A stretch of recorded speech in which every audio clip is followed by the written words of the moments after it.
मित्रांनो नमस्कार. आमची दिशा प्रतिष्ठान या नावाने एक सामाजिक संस्था आहे. आम्ही मुख्यत्वे शिक्षण आणि आरोग्य या दोन क्षेत्रांमध्ये काम करतो. शिक्षणामध्ये जे गुणवंत विद्यार्थी आहेत परंतु ज्यांची आर्थिक परिस्थिती बरी नाही, त्यांना आम्ही त्यांच्या कॉलेजच्या ट्युशन फीमध्ये कॉलेजच्या नावाने सरळ RTGS करून मदत करत असतो. त्या अनुषंगाने अनेक गरजवंत विद्यार्थी हे आमच्या जिल्हा क्रीडा संकुल इथं असलेल्या कार्यालयामध्ये भेटायला येतात. कधी मी असलो तर आमची भेट होते आणि कधी नसलो तर मग आमचा जो तिथे मुलगा आहे काम करणारा, त्याच्याकडे ते अर्ज करून जात असतात. तर काल परवा मी असंच ऑफिसला बसलेलो असताना एक मुलगा तिथे सहकार्य मागण्यासाठी आला. आता कुणीही जेव्हा येतं तेव्हा मी त्यांना बसवून त्यांच्याशी थोडीशी सविस्तर चर्चा करतो की नेमका काय विषय आहे. हे जर आपल्या लक्षात आलं तर नेमकी काय मदत आपल्याला त्यांना करायची आहे तेही आपल्या लक्षात येतं. त्यांना म्हटलं की तुम्हाला काय नेमकी मदत हवी आहे. ते म्हणाले मला कुठं जर काम मिळालं तर बरं होईल. तर मी त्यांनी लिहिलेला अर्ज मी वाचला. त्यामध्ये BSc कम्प्युटर सायन्स यामध्ये त्यांनी सेकंड इयरपर्यंत शिक्षण घेतलेलं होतं. मी म्हटलं तुम्ही सेकंड इयरनंतर शिक्षण का सोडलं. तर ते मला आर्थिक परिस्थितीमुळे सोडलं. म्हटलं कधी सोडलं हे शिक्षण तुम्ही. तर 2019 साली. मी म्हटलं आता 2026 आहे. 2019पासून मग 2026पर्यंत म्हणजे 7 वर्षामध्ये मागच्या मग तुम्ही केलं काय. ते म्हटले की 19 नंतर तर कोविडच होता आणि कोविडनंतर मग मी 2 वर्ष मुंबईला नोकरी केली. म्हटलं मग तिथे नोकरी केली तर ती सोडून का आलात. ते म्हटले नाही माझं ग्रॅज्युएशन पूर्ण नसल्यामुळे मला तिथं जास्त दिवस 2 वर्षाच्या वर मला त्यांनी काही ठेवून घेतलं नाही. मुळामध्ये जर शिक्षण नसलं असतं तर नोकरीच दिली नसती. मग आता नोकरी दिली होती तर ती राहायला हवी होती. परंतु ठीक आहे, त्यांनी जे कारण सांगितलं ते मी तुम्हाला सांगितलं. ते मला कितपत पटलं हा भाग वेगळा. पण म्हणलं मग ठीक, त्यानंतर काय केलं. मग तिकडं थोडं काम केलं म्हणले. मग इकडे जे तुम्ही थोडं काम करताय ते आजही तुम्हाला मिळू शकतं म्हणलं. तुम्ही माझ्याकडे कुठंतरी काम मला शोधून द्या अशी मागणी घेऊन का आला. तर ते मला म्हणाले नाही, शिक्षणाच्या हिशोबाने मला काम मिळायला पाहिजे.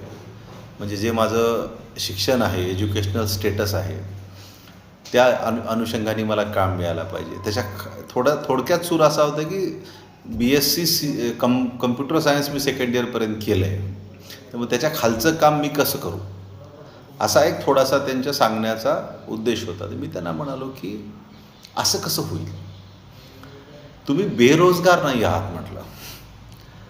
तुम्हाला तुमचा ॲटिट्यूड असा आहे किंवा तुमचा ॲप्रोच असा आहे की माझ्या शिक्षणाप्रमाणे मला काम मिळत नाही आहे. तुम्हाला काम मिळत नाही असं कुठं आहे म्हटलं. तुम्हाला तर काम उद्याही मिळू शकतं, परंतु तुम्हाला तुमच्या शिक्षणाच्या अनुषंगाने काम पाहिजे. मी त्यांना म्हणालो की जेव्हा आपली परिस्थिती बरी नसते, जेव्हा आपल्याला कामाची गरज असते, तेव्हा पडेल ते काम आपण केलं पाहिजे आणि हवं त्या कामाचा शोध आपण घेत राहिलं पाहिजे. निव्वळच काम न करता हवं त्या कामाचा शोध घेण्यामध्ये दिवसांनी वय वाया घालवण्यापेक्षा जे पडेल ते काम करायचं आणि हवं त्या कामाच्या शोधामध्ये आपण राहिलं तर हे जास्त बरं राहतं असं मी त्यांना म्हणालो. आणि त्यांना असंही म्हणाले की आजकालची ही जी पिढी आहे जी पूर्णपणाने शिक्षिती नाही आहे आणि ती अडाणी नाही आहे, अशा ज्या मधल्या ह्याच्यामध्ये अडकलेली ही जी पिढी आहे तिचा नेमका हाच प्रॉब्लेम आहे की ते बेरोजगार नाही आहेत. कारण की त्यांना काम उपलब्ध आहे. मग आता उपलब्ध असलेलं काम करायचं नाही आहे, याला जर तुम्हाला बेरोजगारी बेरोजगारी म्हणजे काय, तर रोजगार उपलब्ध नसण्याला बेरोजगारी म्हणतात. पण उपलब्ध असलेला रोजगार माझ्या प्रतिष्ठेचा नाही, माझ्या स्टेटसचा नाही, मी ह्याच फलाण्या शाखेमध्ये शिक्षण घेतलं आहे मग हे काम मी का करू, असा ज्या लोकांचा ॲप्रोच असतो त्या लोकांना बेरोजगार म्हणता येत नाही. त्यांना इच्छित रोजगार मिळत नाही आहे असं आपण फार तर म्हणू शकतो, परंतु बेरोजगार असं आपल्याला म्हणता येत नाही. आणि मॅक्सिमम मुलांची तरुणांची ही मोठी अडचण आहे. आता पारावरती गावामध्ये मुलं बसलेली असतात आणि जर कुणी शेतकरी म्हटला की येतोस का रे बाबा कामाला, तर त्याला नको वाटतं जायला. का, तर मी 12वी शिकलो आहे, 12वीपर्यंत शिकलो नाही मी, असं कसं काम करू शेतावर. मी 13वीपर्यंत शिकलो आहे, असं कसं शेतावरती काम करू. हा त्यांचा ॲप्रोच आणि ॲटिट्यूड असतो. पारावर पत्ते खेळत बसतील, पारावरती लुडो खेळत बसतील, परंतु शेतावर कामाला जाणार नाहीत. कारण त्यांना ते खालच्या दर्जाचं काम वाटतं. म्हणजे कामसुद्धा त्यांना जे हवं आहे ते चॉईसने हवं आहे.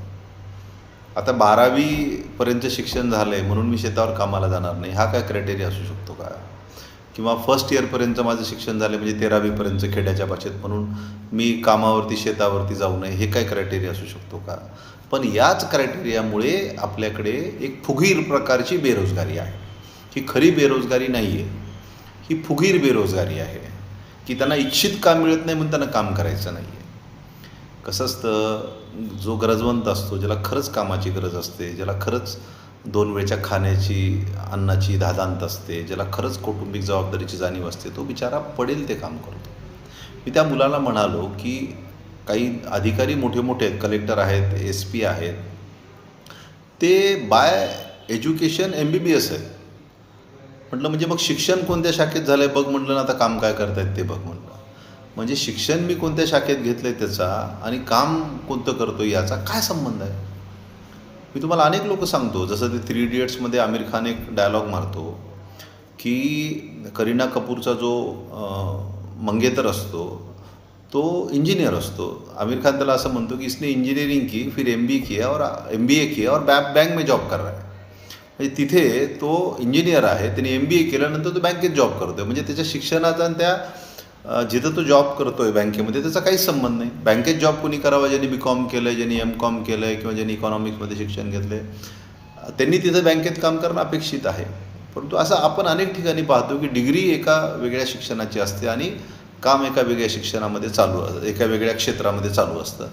त्याच्यामुळे तुमचं शिक्षण झालं आहे म्हणजे तुम्ही शेतावरती काम करू नये किंवा पडेल ते काम करू नये असं थोडीच असतं.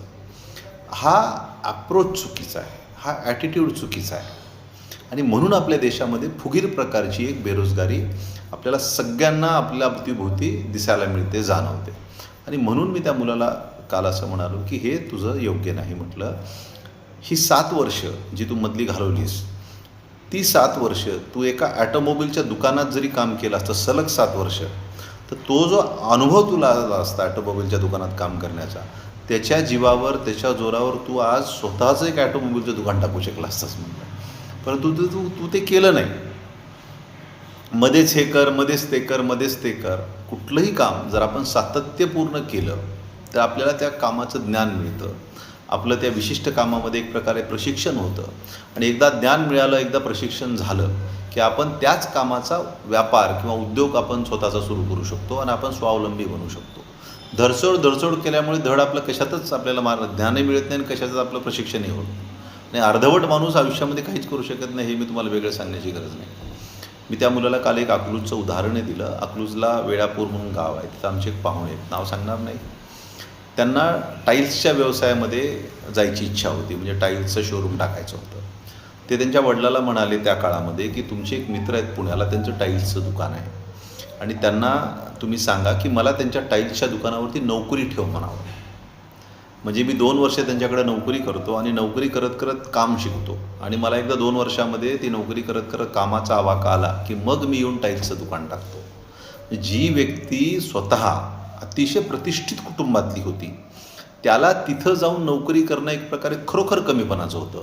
परंतु त्यांनी त्यात कमीपणा बाळगला नाही. त्यांनी तिथं जाऊन ज्ञान घेण्यामध्ये, शिक्षण घेण्यामध्ये त्या व्यवसायाचं आणि प्रशिक्षित होण्याकडे लक्ष दिलं. म्हणून ते पुण्याला गेले. त्यांनी 2 वर्षे तिथं नोकरी केली. नोकरी यासाठी केली की त्या नोकरीतनं जो पैसा येईल त्याच्यावरून तिथं स्वतःचं राहणं, जगणं हे स्वतः करता यावं, वडिलांच्या हाताकडे बघण्याची वेळ येऊ नये. म्हणून जे काही 4 पैसे त्या नोकरीतनं मिळणार होते त्या पैशाच्या जीवावर तो मुलगा 2 वर्ष पुण्यात राहिला, सगळं शिकला धंदा आणि नंतर अकलूजला येऊन टाईल्सचं दुकान टाकलं. आणि आज ते अकलूजमधलं म्हणजे काही जे वरच्या क्रमांकाची दुकानं असतात, one of the best showrooms of tiles, हे आज त्यांचं तिथं आहे. आणि आज ते एक अतिशय यशस्वी व्यापारी म्हणून अकलूजमध्ये एक प्रतिष्ठित आयुष्य ते जगत आहेत. पण हे कधी झालं, जेव्हा त्यांनी शिकण्याची, नोकरी करण्याची प्रसंगी तयारी ठेवली, तेव्हा हे त्यांना जमलं.